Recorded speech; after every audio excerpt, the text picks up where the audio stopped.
RCB அணி சென்னை அணியை பொழந்துட்டாங்க. இன்னைக்கு பார்த்தீங்கன்னா மும்பை விசஸ் ஜிடி மேட்ச் வந்து அவங்களோட ஹோம் கிரவுண்டில் அகமதாபாத்தில் வந்து இன்னைக்கு நடக்க இருக்கு. சுமன் கில் தலைமையில் இங்கிட்டு பார்த்தீங்கன்னா ஹர்திக் பாண்டியா இஸ் பேக் அப்படின்ற மாதிரி வந்திருக்காரு. கண்டிப்பாக இன்னைக்கு மேட்ச் வந்து கடுமையாக இருக்கும். மும்பை இந்தியன்ஸ் ஜெயிக்கிறதுக்கான வாய்ப்புகள் அதிகமாகவே இருக்கு. என்னப்பா சென்னை கூட தோத்தாங்க, எப்படிப்பா வந்து ஜிடி கூட ஜெயிப்பாங்க, ஒரு பேட்டிங்லாம் ஒரு மாதிரியா இருக்கு அப்படின்னு சொல்லிட்டு இன்னைக்கு கேட்கலாம். அதை பற்றியா இருக்கட்டும், நிறைய அப்டேட்ஸ் எல்லாத்தையுமே ஃபுல்லாகவே பார்க்கலாம். ஹாய் மக்களே, நான் உங்க சியாம். இன்னைக்கு பார்த்தீங்கன்னா ஜிடி விசஸ் வந்து எம்ஐ மேட்ச் வந்து உண்மையிலே கடுமையாக இருக்கும் அப்படின்னு தான் சொன்னோம். ஹர்திக் பாண்டியா போதாக்கரைக்கு பார்த்தீங்கன்னா ஃபர்ஸ்ட் மேட்ச்ல வந்து பேன் ஆனாரு. செகண்ட் மேட்ச் வருவேன் அப்படின்னு சொல்லிட்டு பார்த்தீங்கன்னா ப்ராக்டிஸ் எல்லாம் வேற லெவலில் பண்ணிட்டு இருக்காங்க அப்படின்னு தான் சொல்லணும். ஒரு வாரம் கழிச்சு அவங்களுக்கு மேட்ச் நடக்குது. போன வாரம் வந்து ஞாயிற்றுக்கிழமை கிட்ட அவங்களுக்கு மேட்ச் நடந்துச்சு. ஒரு வாரம் கழிச்சு ஒரு செட்டில்டா இருந்துட்டு பார்த்தீங்கன்னா நடக்குது. அந்த ஜிடி கிரவுண்ட் அகமதாபாத் பார்த்தீங்கன்னா ஹர்திக் பாண்டியாவுக்கு அத்துப்படி அவங்களுக்கு கப்பெல்லாம் அடிச்சு கொடுத்துருக்காரு. அங்கேருந்து ஒரு பையனை தான் பொறுக்கிட்டு வந்து திரும்பி மும்பையில் போட்டிருக்காங்க. ஆல்ரெடி மும்பையில் அவர் இருந்தவர் தான். ஸ்குவாடை பொறுத்தளவு பார்த்தீங்கன்னா கன்னாக இருக்கும். ரெண்டு சைட்மேட்லேருந்து சூப்பராகவே இருக்கும். இங்கிட்ட வந்து ரெண்டு விதத்துலையும் பார்த்தீங்கன்னா மும்பைக்கு வந்து பலமாக இருக்குது. அது என்னென்ன அப்படின்னு சொல்லிட்டு நம்ம பார்க்கலாம். மும்பையை ஃபஸ்ட்டு பார்க்கறதுக்கு முன்னாடி நம்ம வந்து ஜிடியோட ஸ்குவாட் எப்படி இருக்கும், எப்படியெல்லாம் பர்ஃபார்ம் பண்ணாங்க அப்படின்னு சொல்லிட்டு பார்த்துடலாம். கடைசி மேட்ச் வந்து பார்த்தீங்கன்னா பிபிகேஎஸோட பார்த்தீங்கன்னா பஞ்சாபோட வந்து போட்டி போட்டாங்க. அதில் வந்து கன்னாக விளையாண்டு பார்த்தீங்கன்னா சூப்பராகவே வந்து ஜெயிக்க வேண்டியது தோத்து போயிட்டாங்க.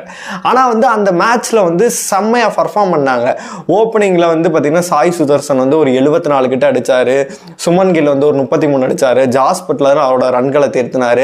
ரூதர்ஃபோர்டும் பார்த்தீங்கன்னா அவர் ஒரு ரன்களை தேர்த்தினாலும் பார்த்தீங்கன்னா கன்னாக இருந்துச்சு டீம். ஒரு 200+ அப்படின்னு டார்கெட் வந்து செட் பண்ணும்போது பார்த்தீங்கன்னா கொஞ்சம் ப்ரெஷர் ஏற்பட தான் செய்யும். ஆனால் வந்து ஐபிஎல்லை பொறுத்த வரைக்கும் 200னா நாங்கள் வந்து லெஃப்ட் ஹேண்டில் அடிச்சுட்டு போயிடுவோம் அப்படின்ற மாதிரி அடிச்சுட்டு போயிடுறாங்க. அதனால போட்டி வந்து கடுமையாக தான் இருக்கும் அப்படின்னு தான் சொல்லணும். ஸ்குவாடை பொறுத்தளவு பார்த்தீங்கன்னா நான் பேட்டிங் சொன்னேன், நம்ம சுமன் கில்லா இருக்கட்டும், சாய் சுதர்சனா இருக்கட்டும் பார்த்தீங்கன்னா நல்லமே பலம் கொடுக்குறாங்க. ஓப்பனிங் காம்பவுண்ட் வந்து செம்மையாக வந்து ரன் ஸ்கோர் வந்து எடுத்து கொடுக்குறாங்க. அதுக்கப்புறமேட்டு ஜாஸ் பட்லர் சொல்லவே வேணாம், செம்மையாக பர்ஃபார்ம் பண்ணுவார். எப்படி தான் ஆர்ஆர் வந்து இவரை வந்து விட்டாங்க அப்படின்னு சொல்லிட்டு தெரியவே இல்லை. அதனால வந்து சூப்பராக வந்து பர்ஃபார்ம் பண்ணுவார். என்னை பொறுத்தவரை ஷாருக் கான் வந்து ஒரு க்ரூசியல் இன்னிங்ஸ் இன்னைக்கு வந்து ஆடினாரு அப்படின்னா கண்டிப்பாக அவங்க டீமுக்கு வந்து இன்னுமே ஒரு பலமாகவே இருக்கும். அப்புறமேட்டு பார்க்கறதுக்கு அர்ஷத் கான் அவர் வந்து கொஞ்சம் எக்கனாமிக்கலாக போடுறாரு. அதனால வந்து அவரை ட்ராப் பண்ணிட்டு கோட்டிஷியோ இல்லை வேற யாராச்சும் ஒருத்தர் எடுத்துட்டு வரதுக்கு கூட வாய்ப்புகள் அதிகமாகவே இருக்கு. இன்னைக்கு பொறுத்தவரைக்கும் சேஞ்சஸ் அப்படின்னா அவரை தான் ட்ராப் பண்ணுற மாதிரி இருக்கும். பிரசீஸ் கிருஷ்ணாவாக இருக்கட்டும், மற்ற எல்லாரையும் பார்த்தீங்கன்னா கொண்டு வருவாங்க. ஆனால் ரபாடாவாக இருக்கட்டும், நம்ம சிராஜாக இருக்கட்டும், ஓவர் கிளியுது.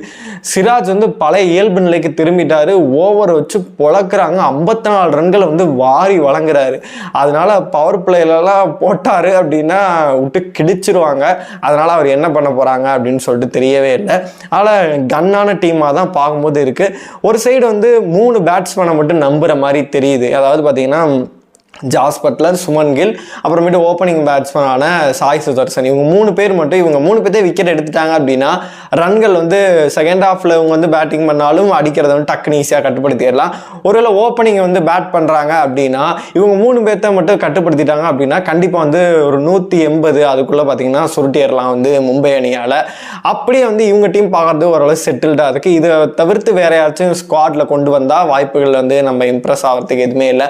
அப்படியே கட் பண்ணோம் அப்படின்னா மும்பை அணியை பொறுத்தளவு பார்த்தீங்கன்னா பேட்டிங் வந்து செம்ம தரமாகவே இருக்குது அப்படின்னு தான் சொன்னோம்.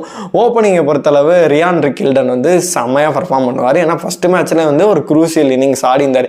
என்னப்பா 2 4 2 6 மாதிரி தானேப்பா வந்துச்சு, அது என்னப்பா இன்னிங்ஸ் அப்படின்னு கேட்கலாம். அவருக்கு செட்டில்ட் ஆனார் அப்படின்னா கண்டிப்பாகவே நல்லாவே அடிப்பார். இந்த மேட்ச்ல வந்து பார்த்தீங்கன்னா திலக் வர்மாவாக இருக்கட்டும், நம்ம வந்து வில் ஜாக்ஸாக இருக்கட்டும், அவங்க வந்து இதே கிரவுண்டில் வந்து 100 போட்டிருக்காங்க. அதில் கண்டிப்பாக வந்து அவங்க ஒரு க்ரூசியல் இன்னிங்ஸ் வந்து ஆடுவாங்க. ஓப்பனிங் வந்து ரியான் ரிக்கில்டன், ரோஹித் சர்மா, இவங்க 2 பேரோட காம்பினேஷன் வந்து பவர் பிளேல வந்து கிளிக் ஆயிடுச்சு அப்படின்னா ரன்னு வந்து மலன்னு பார்த்தீங்கன்னா ஏற ஆரம்பிச்சிடும். 1 டவுன் வந்து வில் ஜாக்சன் அவரோட ரன்னை தேத்துவார். அப்புறமேட்டு சூரியகுமார் யாதவ் அவருக்கும் பேட்டில் பட்டுச்சு அப்படின்னா 360 தான் விட்டு பொழந்துருவார்.